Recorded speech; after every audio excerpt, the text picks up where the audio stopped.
Hello students, Hindi online classes में आपका स्वागत है। पिछली वीडियो में हमने हिंदी में काल के बारे में पढ़ा। उसमें काल के प्रकारों के बारे में अध्ययन किया। वर्तमान काल के 5 प्रकारों के बारे में विस्तार से पढ़ा और भूतकाल के 3 प्रकारों के बारे में पढ़ा। आज के वीडियो में हम भूतकाल के बचे हुए प्रकारों के बारे में पढ़ेंगे। उसमें चौथा है अपूर्ण भूतकाल। तो अपूर्ण भूतकाल की परिभाषा कहती है कि अपूर्ण भूतकाल से पता चलता है कि इसमें क्रिया के जिस रूप से क्रिया के पूरे होने का पता नहीं चलता, समाप्ति का पता नहीं चलता, वही अपूर्ण भूतकाल कहलाता है। जिस प्रकार क्रिया के जिस रूप से यह पता चले कि क्रिया भूतकाल में अपूर्ण रही अर्थात निरंतर चलती रही तथा उसकी समाप्ति नहीं हुई, इसका कोई पता नहीं होता, वहाँ अपूर्ण भूतकाल होता है। जैसे हेमंत कविता पढ़ता था।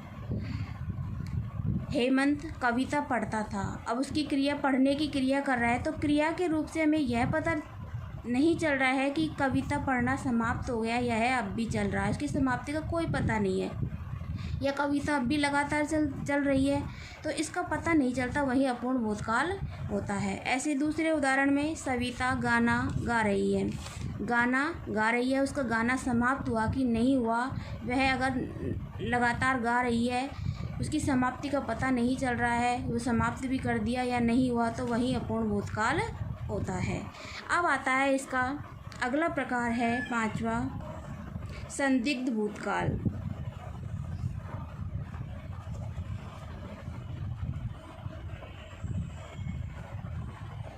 संदिग्ध भूतकाल। संदिग्ध शब्द से ही पता चलता है कि इसमें क्रिया के पूर्ण होने पर संदेह होता है कि वो हुई कि नहीं हुई। कार्य के पूर्ण होने पर संदेह रहता है कि वह पूरी हुई कि नहीं हुई, या होगी या नहीं होगी, या हो गई पूरी। तो परिभाषा है हमारी, इसकी परिभाषा कहती है कि क्रिया के जिस रूप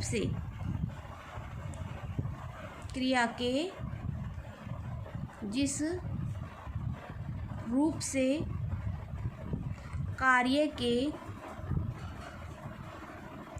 होने के विषय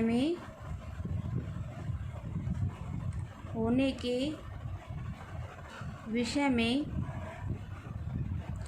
संदेह प्रकट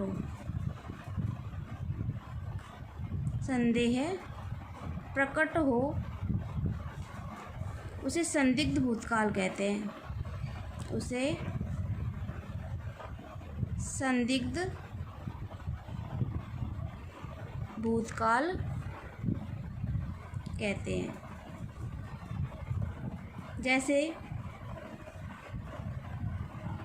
और उसमें क्रिया में होगा, होगी, होंगे, जैसे मैंने पिछली उसमें बताया कि पूर्ण भूतकाल में था, थे, थी लगता है, और उसी प्रकार इसमें होगा, होगी, क्योंकि संदेह है ना, होगा कि नहीं होगा, इसलिए इसमें होगा, होगी, लास्ट अंत में जुड़ने से वो संदिग्ध भूतकाल बन जाता है। जैसे उदाहरण से देखिए हम,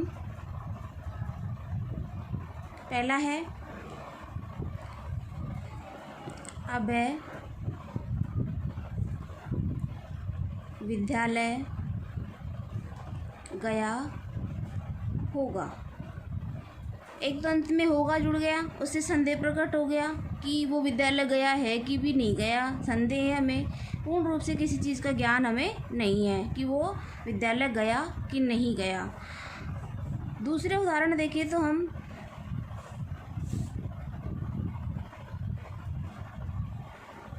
प्रियंका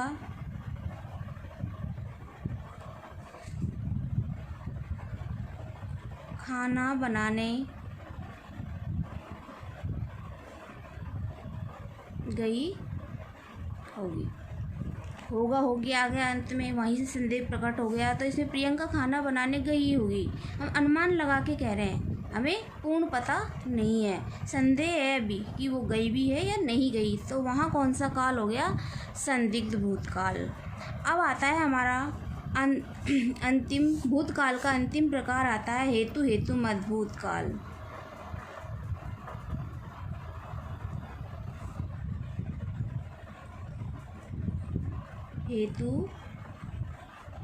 हेतु मद भूतकाल। हेतु हेतु मत भूतकाल का पता मतलब है कि क्रिया के जिस रूप से क्रिया का होना एक क्रिया का होना किसी दूसरी क्रिया के होने पर आश्रित होता है, वही हेतु हेतु मत भूतकाल होता है। क्रिया का वह रूप जिससे भूतकाल में होने वाली क्रिया का होना दूसरी क्रिया पर निर्भर होता है, आश्रित होता है, वहाँ हेतु हेतु मत भूतकाल होता है, क्योंकि इसमें दो क्रियाओं का होना आवश्यक होता है। जैसे परिभाषा है कि क्रिया का वह रूप, क्रिया का वह रूप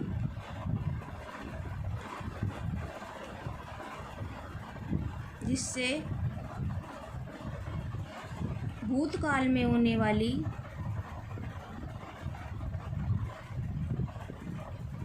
भूतकाल में होने वाली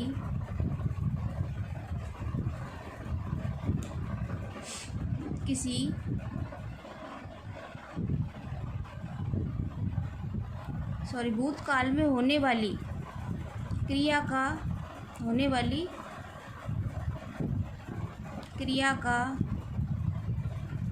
होना किसी दूसरी क्रिया के होने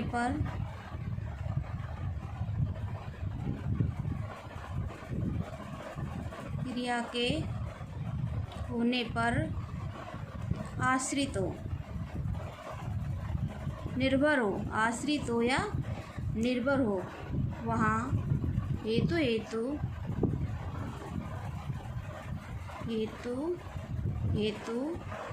मत भूतकाल होता है।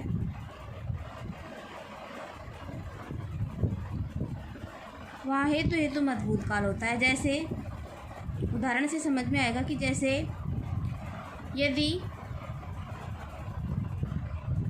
राजेश पढ़ता तो उत्तीर्ण होता, पढ़ता तो उत्तीर्ण होता, तो हमारी परिभाषा के अनुसार क्रिया का वह रूप जिससे भूतकाल में होने वाली क्रिया का होना किसी दूसरी क्रिया के होने पर आश्रित, तो वहाँ हेतु हेतु मत भूतकाल होता है। तो जैसे यदि राजेश पढ़ता तो उत्तीर्ण होता, तो उसका पढ़ना उत्तीर्ण होने पर निर्भर करता है कि अगर वो पढ़ता तो उत्तीर्ण होता, नहीं पढ़ता तो वो फेल हो जाता। तो उसका पढ़ना उत्तीर्ण होने पर उसकी पढ़ाई से मतलब उत्तीर्ण होने पर आश्रित, उसकी पढ़ाई पर आश्रित करता है क्या, उत्तीर्ण होना। ऐसे दूसरा उदाहरण देखिए हम, यदि युद्ध होता तो गोलियां चलती। इसी प्रकार इस उदाहरण में भी गोलियां किस पर निर्भर करती है, युद्ध के ऊपर। किस पर आश्रित है, युद्ध पर। अगर युद्ध होगा तो ही तो गोलियां चलेंगी, अगर युद्ध नहीं होगा तो गोलियां कैसे चलेंगी। तो गोलियां किस पर आश्रित होगा, युद्ध पर। तो यहाँ एक भूतकाल में होने वाली क्रिया दूसरी क्रिया पर निर्भर करती है, वही हेतु हेतु मत भूतकाल होता है। तो ये थे भूतकाल के प्रकार। अब पढ़ेंगे हम भविष्यकाल के प्रकार। सबसे पहले भविष्यकाल।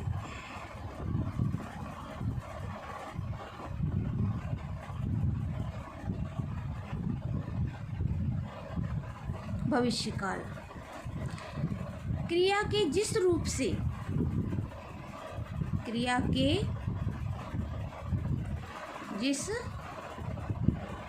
से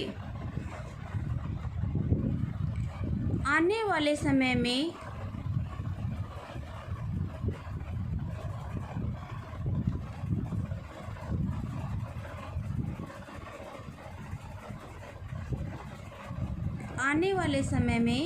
अर्थात भविष्य में, आने वाला समय क्या होगा, भविष्य, आगे जो आएगा, कार्य का होना पाया जाता है।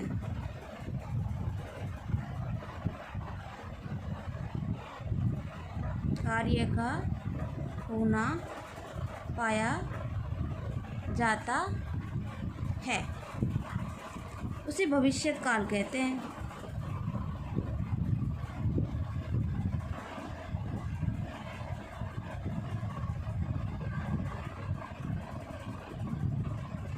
अब भविष्यत काल के भी 3 भेद होते हैं, लेकिन पहले आप इसको एक बार पूरा देख लीजिए।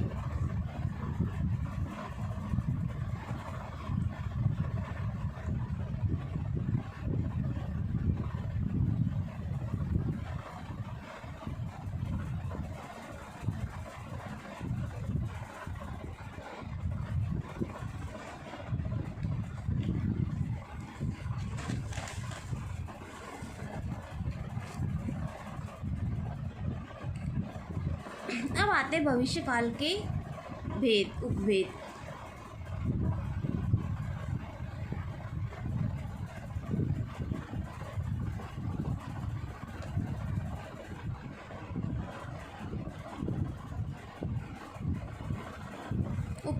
अब ये भी 3 प्रकार के होते हैं। सबसे पहले आता है सामान्य भविष्यत काल, जैसे हमने वर्तमान काल और भूतकाल में पढ़ा। सामान्य भविष्यत काल। दूसरा आता है